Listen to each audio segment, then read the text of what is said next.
In a quiet suburban home just outside San Bernardino, California, 8-year-old Marcus spent his days surrounded by music. Diagnosed with autism at age 4, Marcus struggled to connect with the world around him. He rarely spoke and preferred routines. But one thing stirred something in him that nothing else could: the music of Snoop Dogg. His mother, Carla, discovered the connection by accident. One afternoon, she played Beautiful on the radio while cleaning, and Marcus, usually lost in silence, began humming along. It was faint, but unmistakable. Carla dropped the dish in her hand, overcome with emotion.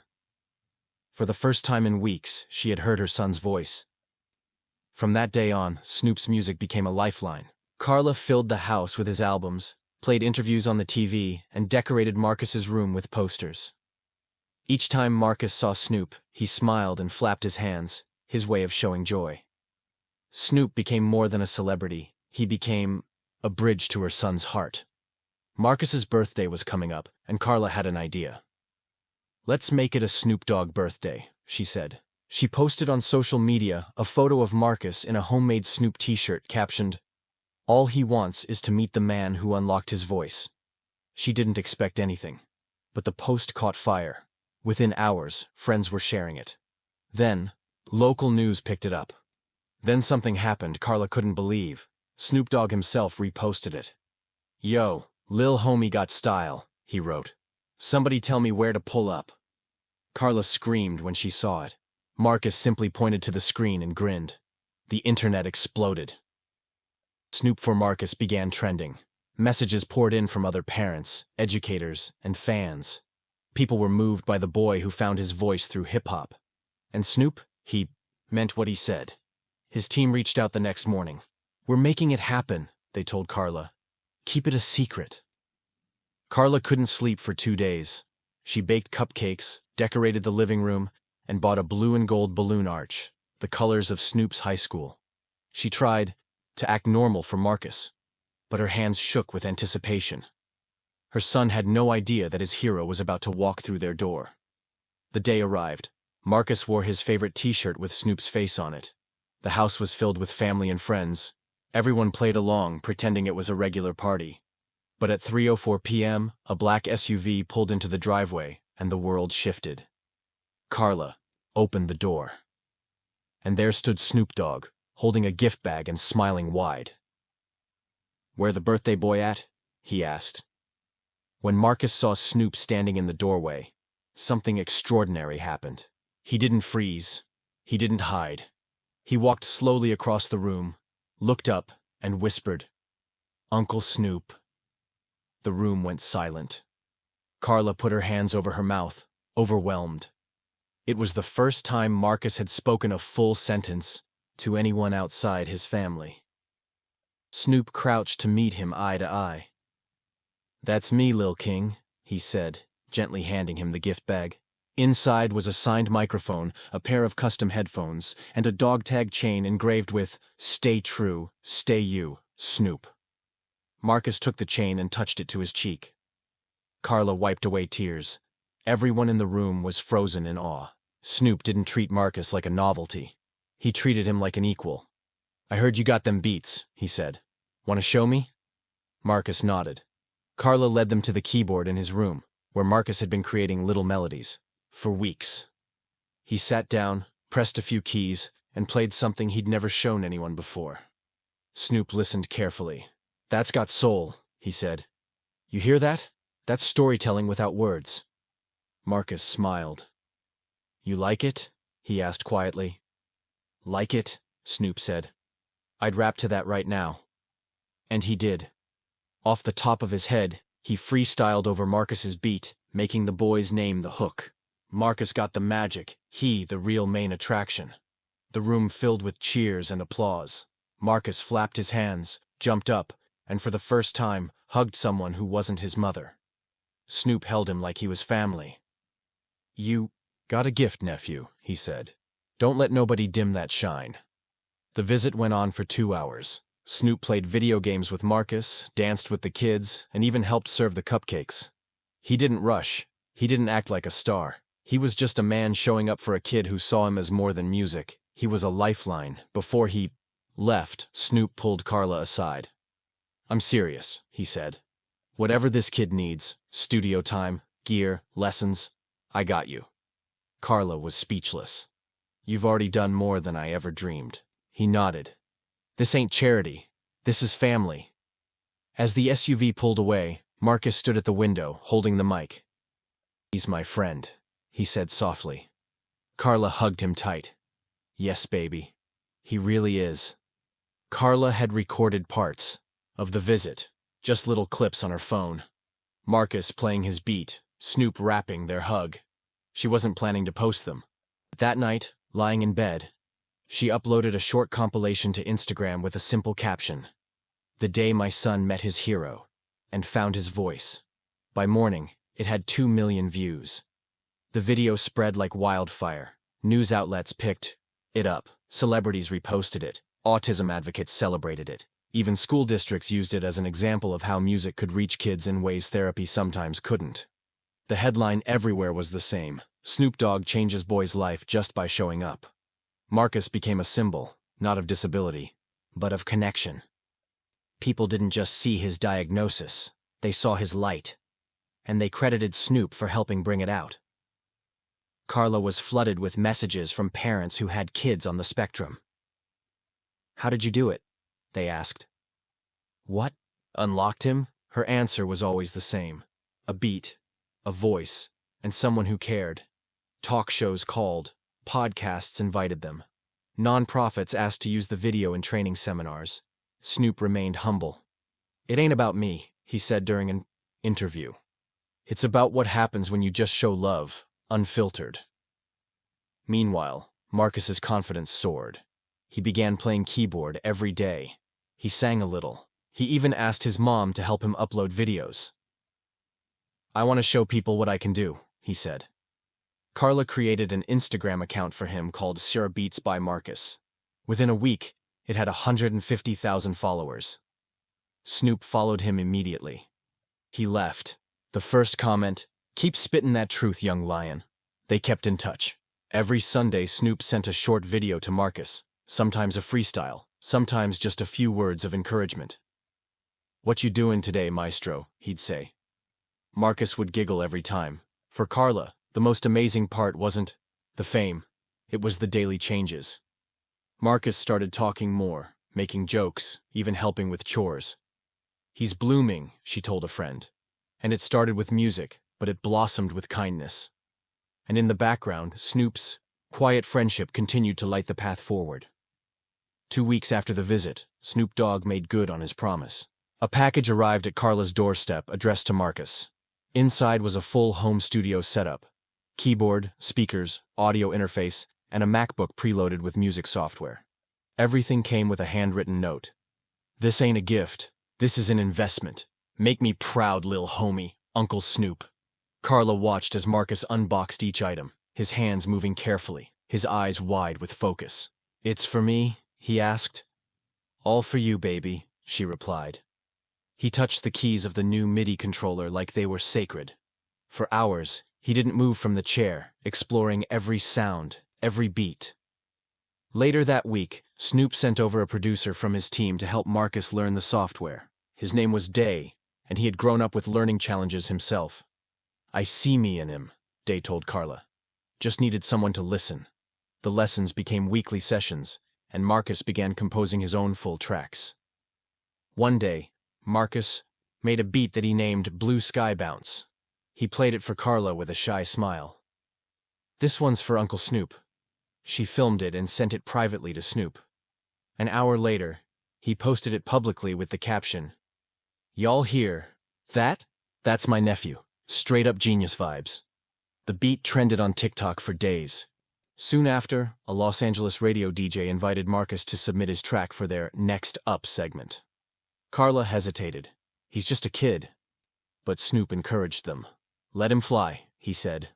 "The world's ready." The song aired on a Sunday evening, and the phone lines lit up.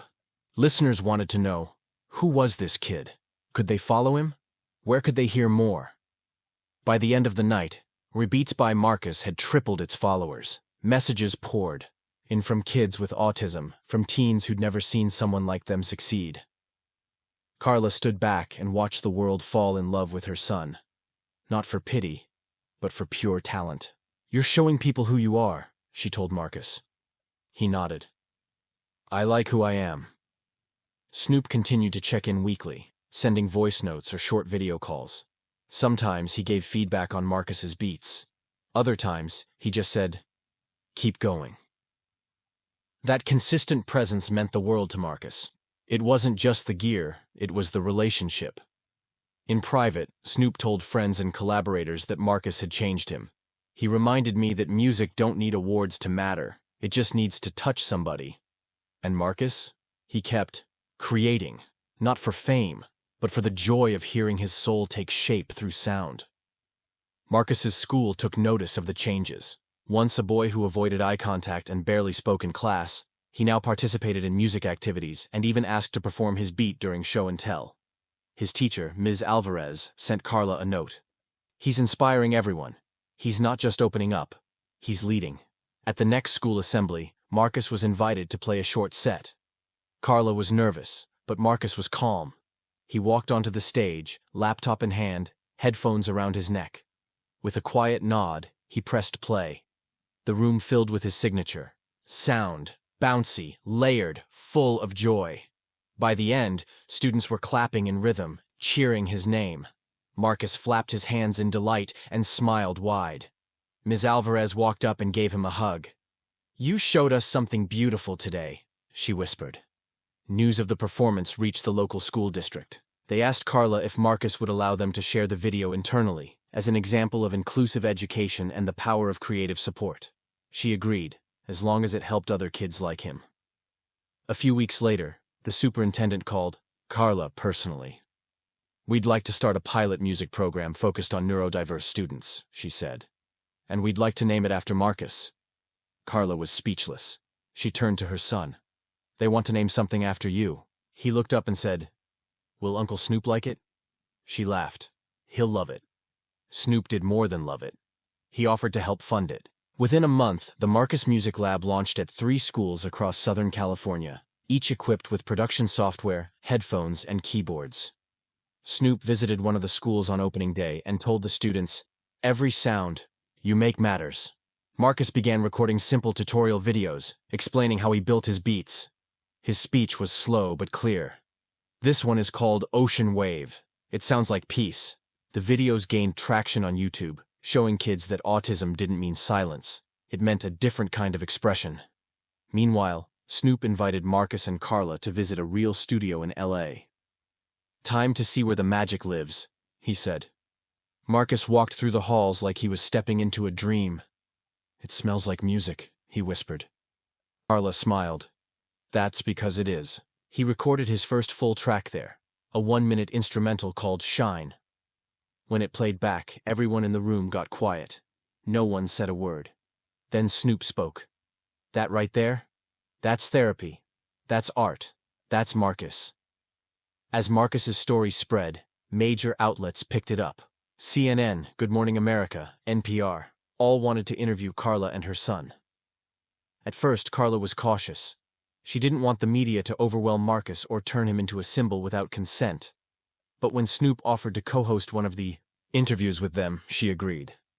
On national television, Marcus wore his Beats by Marcus hoodie and headphones. He didn't say much, but when asked what music meant to him, he simply said, "It's how I talk." The line made headlines. The video went viral. People around the world resonated with it. From Japan to Brazil, parents of neurodivergent kids shared how Marcus gave them hope. Carla kept reminding everyone, "We didn't set out to go viral. We set out to connect." She worked hard to ensure that Marcus still had structure, privacy, and joy. Fame didn't matter. Progress did. Every new beat, every sentence spoken, every smile was the real reward. Snoop became even more involved, behind the scenes. He connected Carla with an autism specialist, helped fund a therapy program that combined music with social development, and arranged for a nonprofit to provide Marcus with mentorship in digital production. Through it all, Marcus remained grounded. He still played with Legos, loved macaroni and cheese, and had trouble with loud noises. But he was growing in ways Carla had once only dreamed of. "He's not changing," she said. "He's unfolding." A record label offered to release Marcus's first EP. Carla declined. "He's not ready," she said. "This is about healing, not hustling." Snoop backed her fully. "Let him lead," he told the label. "We're not forcing anything." Marcus's story sparked change. Schools added more arts funding. Music therapists saw a spike in interest. Parents formed support groups inspired by the Marcus method, a mix of rhythm, routine, and unconditional love. One day, a letter arrived from the U.S. Department of Education. They invited Marcus and Carla to speak at a national conference on inclusive learning. Carla cried reading it. "They see him," she said. "Not his diagnosis. Him."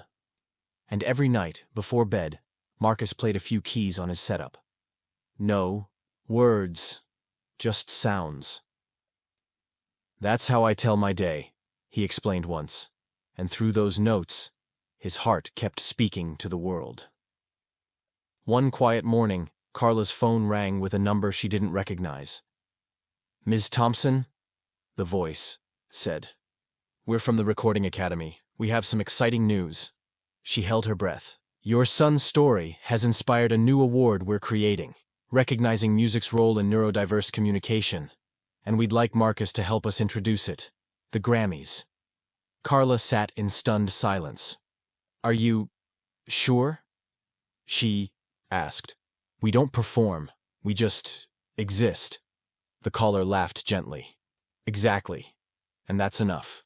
Snoop had secretly nominated Marcus to be involved. "It's his voice that moved me," he told the Academy. "His spirit is what changed me." At the ceremony, they were seated near the front. Marcus wore a simple tuxedo and headphones. He squeezed Carla's hand tightly.